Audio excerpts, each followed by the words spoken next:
नमस्कार, मैं हूं गीतू चौहान और आप देख रहे हैं हमारा खास कार्यक्रम सवाल 10 बजे। क्या अमेरिका और ईरान के बीच दशकों पुराना परमाणु विवाद अब खत्म होने की ओर बढ़ रहा है? क्या राष्ट्रपति डोनाल्ड ट्रंप और ईरान के सुप्रीम लीडर मुस्तफा खामेनेई के बीच होने वाला समझौता मध्य पूर्व की राजनीति की दिशा बदल देगा? और क्या हॉर्मुज जल डमरू मध्य पर छाया संकट अब टलने वाला है? सूत्रों के मुताबिक 60 दिनों के अंतरिम परमाणु समझौते का खाका तैयार हो चुका है। दावा है कि कतर में जब्त ईरानी धनराशि वापस मिलेगी। बदले में ईरान हॉर्मुज जल डमरू मध्य को पूरी तरह खोल देगा। तो पाकिस्तान को इस समझौते का गारंटर बनाए जाने की भी चर्चा है। वहीं सबसे बड़ा सवाल ईरान के संवर्धित यूरेनियम भंडार और उसके परमाणु कार्यक्रम को लेकर है। लेकिन क्या ये समझौता वास्तव में अंतिम पड़ाव है या फिर सिर्फ एक अस्थायी विराम? ईरान ने अब तक आधिकारिक तौर पर क्या कहा है? अमेरिका की शर्तें क्या है? और इस पूरे घटनाक्रम का असर भारत समेत दुनिया की अर्थव्यवस्था और तेल बाजार पर कितना पड़ेगा? ये सवाल अब उठने लगे हैं, क्योंकि देखिए, ईरान से डील पर ट्रंप जो लगातार डिमांड कर रहे हैं वो यही है कि ईरान जो है परमाणु हथियार नहीं बनाएगा। लेकिन ईरान इस बात को लेकर कितना तैयार हो रहा है ये भी देखना होगा। स्ट्रेट ऑफ हॉर्मुज को तुरंत खोलना होगा और हॉर्मुज से आवाजाही के लिए टोल वसूली नहीं होगी। ये ऐसे मुद्दे हैं जो बार बार अमेरिका की तरफ से उठाए जा रहे हैं। तो हॉर्मुज में बिछी माइंस को भी हटाया जाएगा। बची हुई बारूदी सुरंगें ईरान नष्ट करेगा, ये सब बातें भी सामने आ रही है। वहीं ईरान का न्यूक्लियर डस्ट यूएस हटाएगा। तो ये संभावित चर्चा है जिसको लेकर कहा जा रहा है कि अगर ये अच्छी रहती है, ये प्लान सक्सेसफुल होता है, तो बहुत कुछ अच्छा होने वाला है। न्यूक्लियर डस्ट को लेकर यह भी कहा जा रहा है कि इसे हटाने में चीन ईरान की मदद करेंगे। तो ईरान पर प्रतिबंधों में ढील नहीं दी जाएगी। ये तमाम ऐसी बातें हैं जो कि अब सामने आ रही है कि आखिर ईरान और अमेरिका के बीच जो समझौता होने जा रहा है, 60 दिनों का जो ये प्लान तैयार किया जा रहा है, इसके तहत क्या कुछ हो सकता है। लेकिन इसे लेकर सवाल उठ रहे हैं कि आखिर किस तरीके से इस पूरी सिचुएशन को डील किया जाएगा। समझिए कि यहाँ पर सिचुएशन रूम में ट्रंप अगर है तो क्या कुछ होता है और किस तरीके से इस पर काम किया जाएगा, क्योंकि यहाँ पर हॉर्मुज से आवाजाही के लिए टोल वसूली नहीं करने की बात कही जा रही है। वहीं हॉर्मुज में बिछी माइंस को हटाने की बात कही जा रही है। बची हुई जो बारूदी सुरंगें हैं उन्हें ईरान नष्ट करेगा, ये भी जो डील है वो बन सकती है। तो ईरान का न्यूक्लियर डस्ट यूएस हटाएगा, इस बात को लेकर भी चर्चा चल रही है और इसमें चीन भी जो है मदद करेंगे। तो ईरान पर प्रतिबंधों को लेकर यह साफ तौर पर कहा जा रहा है कि किसी भी तरह से हॉर्मुज को लेकर मनमानी ईरान नहीं कर पाएगा और स्ट्रेट ऑफ हॉर्मुज को तुरंत उससे खोलना होगा। समझिए कि आखिर क्या कुछ हुआ है। ईरान पर ट्रंप ने करीब 2 घंटे बैठक की है और कुछ मुद्दों पर अभी जो बात है वो अटकी हुई है, यानी कोई रास्ता निकलता हुआ नहीं दिख रहा है। समझौते के करीब हालांकि ईरान और अमेरिका है, ये कहा जा सकता है। ईरानी फ्री संपत्ति पर बात नहीं बन रही है, तो ईरान पर अब फाइनल अटैक होगा, ये भी आगे संभव लग रहा है। तो आगे भी शर्तों पर बातचीत होगी, ये भी पॉसिबिलिटीज दिख रही हैं। ईरान को कुछ और समय देने की बात भी कही जा रही है कि थोड़ा वक्त और ले लीजिए, लेकिन सोच समझकर फैसला कीजिए। ईरान पर ट्रंप ने करीब 2 घंटे बैठक की और ये सब कंक्लूजन्स हैं जो कि निकलकर सामने आ रहे हैं। ये सब संभावनाएं हैं, पॉसिबिलिटीज हैं, ऐसा हो सकता है। इन मामलों को लेकर आगे बढ़ा जा सकता है और शायद उसके बाद कोई रास्ता निकलता हुआ दिखाई दे। यानी ईरान अमेरिका के बीच जो जंग चल रही है उसको लेकर किस तरह से फैसला होगा, इन बातों के ऊपर ये डिपेंड करता है। वहीं इस बीच एक और बड़ी खबर आपको बता दें, ईरान को लेकर डोनाल्ड ट्रंप का बड़ा बयान सामने आया है। ईरान को लेकर डोनाल्ड ट्रंप ने कहा है कि ईरान पर जल्द लेंगे अंतिम फैसला। तो ये ट्रंप का बयान है जो कि सामने आ चुका है। ईरान के पास नहीं होंगे परमाणु हथियार, ये भी ट्रंप ने साफ कर दिया है। हॉर्मुज को तुरंत खोला जाना चाहिए। हॉर्मुज में समुद्री बारूदी सुरंगें खत्म कर दी जाएंगी। ट्रंप का ये बड़ा बयान इस वक्त माना जा रहा है। तो ईरान के पास कोई परमाणु हथियार नहीं होगा, ट्रंप ने एक बार साफ किया है। तकरीबन 2 घंटे की बैठक और कई बड़े फैसले, कई बड़ी बातें निकलकर सामने आई और ऐसे में ट्रंप ने साफ कर दिया है कि हॉर्मुज में जो समुद्री बारूदी सुरंगें हैं उन्हें खत्म कर दिया जाएगा। और देखिए, इसी को लेकर लगातार चर्चा चारों तरफ चल रही है। हम भी आज इसी को लेकर चर्चा करने जा रहे हैं और ऐसे में हमारे साथ मेहमानों का खास पैनल भी जुड़ चुका है। हमारे साथ retired group captain UK Devnath ji जुड़े हुए हैं, डॉक्टर राम श्रीवास्तव जी जुड़े हुए विदेश मामलों के जानकार है, करुणी सिंह जी जुड़े हुए भू राजनीतिक विश्लेषक हैं। आप सभी का बहुत बहुत स्वागत है। और जिस तरह से पूरा माहौल इस वक्त बनता हुआ दिखाई दे रहा है, देवनाथ सर, हम समझना चाहेंगे फिलहाल क्या स्थिति बन रही है, कितनी संभावनाएं यहाँ पर पीस टॉक की हो सकती है या किसी बात को लेकर, खासतौर से यूरेनियम संवर्धन को लेकर क्या ये जो बात है वो हॉट टॉक हो सकती है, क्या कुछ पॉसिबिलिटीज आप देख रहे हैं? जी हाँ, सिचुएशन रूम से ऐसी खबरें आ रही हैं कि ट्रंप हैं वो बातचीत कर रहे हैं अपने कैबिनेट के जो दूसरे मेंबर्स, मार्को रूबियो होंगे, पीट हेग्सेथ होंगे, विदेश मंत्री हैं, दूसरे मिनिस्टर ऑफ वॉर हैं। ये दोनों ही उनके प्रिय हैं। होता क्या है कि ऐसे डिस्कशन में हमेशा ट्रंप अपने को ऐसे लोगों से घेर लेते हैं जो कि ट्रंप को कभी भी दूसरा कोई सलाह ना दें। जी। ट्रंप ऐसे मीटिंग्स में हमेशा अपने को ऐसे लोगों से घेर लेते हैं जो ट्रंप के जो सलाहकार हैं, मार्को रूबियो की बात कर रहा हूँ, पीट हेग्सेथ की बात कर रहा हूँ, हम्म। इनको मालूम है कि ट्रंप क्या सुनना पसंद करेंगे और ऐसे मीटिंग में यह हमेशा वही कहते हैं जो कि ट्रंप सुनना पसंद करेंगे। एक, कि ईरान परमाणु बम बनाने वाला है। दो, ईरान जिस दिन परमाणु बम बना लेगा अगले दिन ही वो इजराइल के ऊपर फेंक देगा। तीन, इसके पहले कि ईरान परमाणु बम बनाकर इजराइल के ऊपर फेंक दे, हमें ईरान को काबू में लाना पड़ेगा। जी। चार, एकमात्र तरीका है बम गिराओ ईरान के ऊपर, और बम गिराओ और बम गिराओ। अब देखिए, कह रहे हैं कि दोहा कतर में बातचीत चल रही है। वहां पर कौन पहुंचा है दोहा में, कतार में बातचीत करने के लिए? ईरान के यहां से तो सब लोग पहुंचे हुए हैं। ईरान का पूरा फुल फ्लेज्ड डिप्लोमेटिक cadre वहां बैठा हुआ है। अ, तो अमेरिका से कौन पहुंचा हुआ है? आश्चर्य की बात है जीतू जी, अमेरिका से कोई भी डेलीगेशन दोहा जी। कतार में बातचीत के लिए नहीं पहुंचा। तो ये दिखाता है कि अभी जो बातचीत हो रही है ये सिर्फ अमेरिका जो है बातचीत बातचीत करने के लिए कर रहा है। उसका कोई इरादा नहीं है ईरान के साथ सीरियस कोई मोल भाव करने का। ठीक है, अमेरिका में है वो, दो सेंटेंस उनके रटे होते हैं। ईरान 400 किलो संवर्धित यूरेनियम अमेरिका को सौंप दे, ईरान बिल्कुल। और शर्त पे सर, क्या देके लग दे रहा है दे कि बम संवर्धित नहीं यूरेनियम को बनाएगा। लेकर बातचीत बन पाएगी नहीं बन पाएगी, इसको लेकर भी चर्चा करेंगे। एक बड़ी खबर आ रही है, अपने दर्शकों को बता दें, अमेरिका से समझौते को लेकर ईरान का बड़ा दावा सामने आ रहा है। अमेरिका के साथ अभी तक कोई डील फाइनल नहीं हुई है, ईरान ने साफ कर दिया है। तो समझौते को अभी तक अंतिम रूप नहीं दिया गया है, अभी पूरा फोकस युद्ध को खत्म करना है, ये ईरान की तरफ से बयान आ रहा है। परमाणु मुद्दे पर कोई बात नहीं होगी। ईरान एक और बड़ी बात यहां पर कह रहा है कि परमाणु मुद्दे पर कोई बात नहीं होगी। तो लगातार अमेरिका की तरफ से 2 घंटे की जो मंथन किया गया ट्रंप के द्वारा, कुछ बातें निकलकर सामने आई, बहुत क्लियरली सब बातें जो थी वहां पर रखी गई। लेकिन ऐसे में ईरान का ये बयान बहुत मायने रखता है कि जो पूरा फोकस है युद्ध को खत्म करने पर है, ना कि परमाणु मुद्दे पर।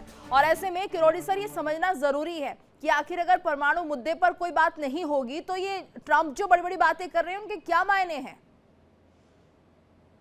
देखिए, इसका कोई मतलब नहीं है कि क्या चाहते हैं अमेरिका, क्या चाहती है ट्रंप, क्या चाहते हैं अमेरिका और ट्रंप। ये चाहते हैं कि इजराइल की रीजनल सुप्रीमेसी इस्टेब्लिश की जाए वेस्ट एशिया में, जो संभव नहीं है, जो मिडिल ईस्ट के कंट्री नहीं चाहेंगे।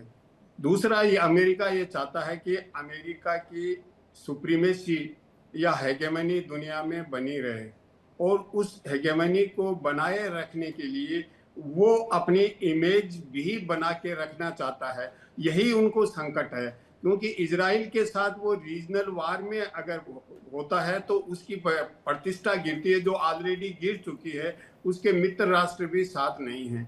दूसरा यह है कि वो रीजनल हेगेमनी है, इसको लेके ट्रंप की टीम है, उसमें काफी डिफरेंसेस हैं। क्योंकि वहां के वाइस प्रेसिडेंट चाहते हैं कि अमेरिका को पूरी दुनिया की हेगेमनी की बात अब नहीं करनी चाहिए। अमेरिका अकेला नहीं है, दुनिया में और भी हैं, अनकंटेस्टेड सुप्रीमेसी नहीं है। दूसरी तरफ जो हेग्सेथ है, रूबियो है, बेसेंट है, ये अलग लॉबी है, जिसको मैं अगर सिविलाइजेशनल टर्म्स में कहूं तो ये है क्रिश्चियन जियोनिस्ट लॉबी। वो ये चाहती है कि अल्टीमेट जो स्ट्रगल होगा, संघर्ष होगा, वो सिविलाइजेशंस के बीच में होगा, और उसमें इस्लामिक सिविलाइजेशन है, वो अमेरिका के लिए बहुत बड़ा चैलेंज है। अब इनमें ट्रंप का धर्म संकट ये है कि अगर वो इजराइल की सुप्रीमेसी स्टेब्लिश करता है, इजराइल के कहने से चलता है, ईरान को बर्बाद करने तक संघर्ष रखता है, तो प्रतिष्ठा पे और धक्का लगेगा। क्योंकि आज भी दुनिया के देश ये मान के चलते हैं कि जो आज संकट है अलग अलग देशों में, ऊर्जा का या महंगाई का या जो भी संकट है, उसके लिए अमेरिका इजराइल जिम्मेदार है, ईरान को जिम्मेदार नहीं ठहरा रहे हैं। तो ऐसी स्थिति में वो एक तो ये चाहते हैं, उधर का वो अपनी सुप्रीमेसी भी चाहते हैं, वो चाहते हैं दुनिया में अमेरिका स्पॉन्सर्ड ऑर्डर हो, हर देश ऐसा हो जहां अमेरिका का समर्थित सरकार हो। तो वो आज की दुनिया में पॉसिबल नहीं है, जिसके लिए वहां के वाइस प्रेसिडेंट हैं वो इसके लिए दबाव बना रहे हैं। इसलिए मुझे लग रहा है वाइस प्रेसिडेंट को भी अभी साइडलाइन कर रहे हैं। अब जो समझौता हुआ है, जो मेमोरेंडम ऑफ अंडरस्टैंडिंग, समझौता तो नहीं है, एक समझ जो विकसित हुई कतर में, उसको लेके ईरान सही कह रहा है कि अभी उसके पास कोई सूचना नहीं है अमेरिका वो एक्सेप्ट कर रहा है नहीं कर रहा है, क्योंकि वो समझ ये है कि होर्मुज को 1 महीने में खोला जाएगा। मीनवाइल अमेरिका भी अपना ब्लॉकेड खत्म कर देगा और ईरान को जो कुछ फंड्स हैं उनको रिलीज किया जाएगा और सेकेंड स्टेज में न्यूक्लियर पावर को लेके बात होगी और उसमें 3 ऑप्शन हो सकते हैं। या तो ईरान उसको डिस्ट्रॉय करे, अमेरिका को दे दे, थर्ड कंट्री को दे दे। थर्ड कंट्री के लिए अमेरिका बिल्कुल तैयार नहीं होगा, अमेरिका को ईरान देगा नहीं, डिस्ट्रॉय करना भी मुश्किल लग रहा है। तो ये माना जाए कि यहाँ पर जो परमाणु मुद्दा है वो सॉर्ट आउट होता हुआ नहीं दिख रहा है। अगर हम ये सोचे कि सेकंड राउंड ऑफ टॉक में भी अगर ऐसा कुछ होता है तो वहां पर मामला फिर बिगड़ेगा। बिल्कुल निश्चित रूप से बिगड़ेगा। अभी समझौते की कोई गुंजाइश मुझे लग नहीं रही है, लेकिन अमेरिका के लिए जो वार का ऑप्शन है वो बिल्कुल वायबल नहीं है, ये अमेरिका ने कैलकुलेट कर लिया है। तो फुल फ्लेज्ड वार अमेरिका खुद नहीं चाहेगा, क्योंकि ईरान एग्रेसर नहीं बनेगा। एग्रेसर बने अमेरिका बने या इजराइल बने, और दोनों ही हालत में पहले भी एग्रेसर बने तो आइसोलेट हो गए अमेरिका और इजराइल। इटली जैसा देश ईरान के लिए तो जो है सो है, था ट्रंप के, लेकिन अमेरिका के लिए इस वक्त कहीं ना कहीं पसोपेश बढ़ गई है। उन्हें समझ नहीं आ रहा है कौन सा फैसला ले। युद्ध की भी अगर करते हैं तो वो भी सही दिशा में नहीं जाता हुआ दिख रहा है, नुकसान उसमें ज्यादा दिख रहा है। और ऐसे में राम सर क्या माना जाए इस पूरे मामले को लेकर, क्या कोई और ऑप्शन भी खुलती हुई दिखाई दे रही है या अमेरिका को थोड़ा झुकना ही यहाँ पर पड़ेगा? देखिए, अमेरिका के झुकने का कोई सवाल ही नहीं उठता है। रहा सवाल ये है कि अमेरिका ऐसा क्यों कर रहा है, ये जानबूझकर कर रहा है। क्योंकि जैसे ही वो कहते हैं समझौता होने वाला है, शेयर मार्केट में वैल्यू एकदम नीचे हो जाती है, उस समय ट्रम्प, उनकी कंपनी, उनके लोग जो है शेयर खरीद लेते हैं और फिर जैसे ही शेयर सारे इकट्ठे हो गए वो धीरे से अपने फिर से एक दो छोड़ देते हैं या कहीं तो भी मिसाइल दाग देते हैं, जैसे पैसिफिक ओशन में उन्होंने ये। तो राम सर ये माना जाए इंटरनेशनल मार्केट पर एक बड़ा प्रभाव इससे पड़ रहा है, और ये जो ट्रम्प है एक तरह से गेम खेल रहे हैं, जैसे उन्हें लगता है कि अमेरिका का फायदा हो रहा है। जी शामिल नहीं है, मुझे तो शंका ये इसमें दुनिया के सभी देश जो बड़े देश हैं वो इसमें खूब जम के कमाई कर रहे हैं। देखिए रशिया का जो ऑयल था $45 पर बैरल बिक रहा था, आज कितना है, 108 है। तो इससे लगा सकते हैं रशिया भी चाहता है ये तो बढ़ता रहे, चलता चुटपुट। और इजराइल को इसमें सबसे ज्यादा फायदा हो रहा है। वो क्या कर रहा है कि अमेरिका और ईरान को उलझाकर उधर हिजबुल्लाह का सफाई के नाम पर होते हैं लेबनान के 28 शहरों पर और कस्बों पर पूरा कब्जा कर लिया है और वहाँ की पॉपुलेशन को भगा दिया है, और वो ग्रेटर इजराइल बनाने के चक्कर में है। बिल्कुल, यानी कुछ देश तो पूरी तरह से फायदे का सौदा इसे समझ रहे हैं, ये जो पूरा मामला उलझा हुआ है। सर आपसे एक और रिएक्शन मिलूंगी। अभी फिलहाल एक बड़ी खबर, अमेरिका से समझौते को लेकर ईरान का बड़ा बयान सामने आया। अमेरिका से समझौते को लेकर ईरान ये बयान दे रहा है, ईरान बातचीत से नहीं मिसाइलों से शर्तों को मनवाता है। तो हमें किसी वादे या शब्दों पर भरोसा नहीं है। अमेरिका लगातार अपनी मांगे बदलता रहा है। असली विजेता वही है जो युद्ध के लिए ज्यादा तैयार हो। ईरान की तरफ से बड़ा बयान माना जा रहा है जिसमें वो सीधे तौर पर कह रहा है कि ईरान बातचीत से नहीं मिसाइलों से शर्तों को मनवाता है और हमें किसी वादे शब्दों पर भरोसा बिल्कुल नहीं है। अमेरिका लगातार अपनी मांगे बदलता रहा, यानी कि अब अमेरिका ट्रस्टवर्दी नहीं रहा है, राम सर ये माना जाए। और ईरान की जो रणनीति है वो कुछ और है। यहाँ पर आप जिस तरह से कह रहे हैं कि अब कुछ देशों को फायदा हो रहा है इस पूरी उलझन भरे माहौल से, ऐसे में भारत का क्या कुछ स्टैंड रह सकता है, वहां हम कैसे देखते हैं इसे? भारत जो है बहुत संतुलित अपना विदेश नीति के आधार पर चल रहा है। उसको तो अपने देश के लाभ और सुरक्षा प्रथम है, और यही एक कारण है कि इस पचड़ी में वो पड़ नहीं रहा है और उनमें आपस में समझौता कराने के लिए जैसे मैदान में पाकिस्तान कूद पड़ा, ऐसा डाकिया बनने का उसकी कोई इच्छा नहीं है। रहा सवाल ट्रम्प की एक सबसे मजेदार चीज जो अभी उजागर हुई है वो ये है कि देखिएगा कि 250 साल उनकी डेमोक्रेसी के हो गए थे, उसका उत्सव मन रहा था, तो ट्रम्प साहब ने प्रपोज किया कहा कि उनका $250 का एक नोट इशू किया जाए जिसमें ट्रम्प का फोटो हो। केवल इतना ही नहीं, वहां पर जो कैप कैनेडी है जहां से कि नासा अपने प्रक्षेपण करता है अंतरिक्ष में, उसमें कुछ बिल्डिंगों का नाम उन्होंने ट्रम्प बिल्डिंग रख दिया, जिसको वहां के अदालतों ने, जजों ने उसको रिजेक्ट किया है। इससे ये पता लगता है उनकी मानसिकता ये है कि जो अब्राहम लिंकन को से भी ज्यादा बेहतर समझकर अपना फोटो वहां के नोटों पर छपाना चाहता है डॉलर पर, तो उस आदमी की मानसिकता क्या होगी। वो स्वयं की प्रशंसा, स्वयं की स्तुति और स्वयं का लाभ देख रहे हैं, और यही कारण है कि अमेरिका में इनकी पॉपुलैरिटी गिरती जा रही है। ये नाट और ये बातें बता रही हैं कि काफी सेल्फ ऑब्सेस्ड यहाँ पर ट्रम्प होते हुए दिखाई दे रहे हैं देवनाथ सर, और ये कितना नुकसानदेह हो सकता है ट्रम्प के लिए, क्योंकि आगामी समय में चुनाव होने हैं, और दूसरा अमेरिका की छवि के लिए। दुनिया भर में इस वक्त अमेरिका की छवि जो है बहुत ही धूमिल हो गई है। पहली बात तो दुनिया के जो देश हैं, खासतौर से गल्फ कंट्रीज हैं, उन्होंने खुद ही देख लिया है कि अमेरिका ने उनको जो प्रोटेक्शन देना था फौजी तौर पर, वह प्रोटेक्शन नहीं दे पाई। ईरान अपनी मर्जी से किसी भी गल्फ स्टेट को अगर नुकसान पहुंचाना चाहता है तो नुकसान पहुंचा रहा है। दूसरी बात है कि बाकी जितने जैसे एशिया के देश हैं, एशिया के सभी देश जाहिर बात है फील कर रहे हैं, अनुभव कर रहे हैं, लेकिन कोई भी बोल नहीं रहा। अनुभव क्या कर रहे हैं एशिया के सारे देश कि वहां कच्चा तेल, पेट्रोल, डीजल, गैस की कीमत 10% जैसे भारत में बढ़ी है, कुछ देशों में 30% बढ़ गई है, कुछ देशों में 80% बढ़ गई है। वियतनाम, फिलीपींस, कंबोडिया, थाईलैंड, ये सब तेल में और गैस में जो वृद्धि हुई है कीमतों में, उससे जूझ रहे हैं। लेकिन आश्चर्य की बात है कि इन देशों में से एक भी देश ऐसा नहीं है जो कि एक बयान दे दे कि अमेरिका की नाकेबंदी की वजह से, ठीक है ईरान ने भी नाकेबंदी की है, लेकिन ईरान ने तो नाकेबंदी तब की ना जब पहले अमेरिका ने और इजराइल ने बम गिराने शुरू किए 27 फरवरी को।